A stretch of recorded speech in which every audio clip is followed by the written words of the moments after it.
अस्सलामुअलैकुम दोस्तों, एक दिल चीर देने वाली वीडियो आपके सामने रख रहे हैं। आप जैसे कि देख सकते हैं सामने सैलाब आया हुआ है, हर तरफ सैलाब ही सैलाब है। सामने आप देख सकते हैं दो बच्चियां छोटी बैठी हैं। बहुत दिल को चीर देने वाली ये वीडियो है। दो बच्चियां मासूम सी बैठी हैं, लेकिन वीडियो बनाने वाले भी ऐसे हैं, ना बचाने जा रहे हैं ना कुछ।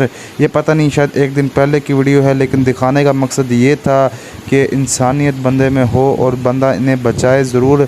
और हमारी हुकूमत से भी अपील है कि जो जो सैलाब में इस वक्त फंसे पड़े हैं उन सब को बचाया जाए, क्योंकि ये हमारी कौम है, हमारा मुस्तकबिल है, तो इनको ज़रूर बचाया जाए। ये आप बच्ची की वीडियो देख सकते हैं।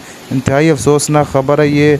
पता नहीं है इनके साथ आगे क्या हुआ है, आगे खबर मेरे पास नहीं आई, लेकिन जितनी आई है उतनी आपके सामने शेयर कर रहे हैं। ख़बर को आगे भी शेयर करते जाएँ। हमारे चैनल को ज़रूर सब्सक्राइब कर लें।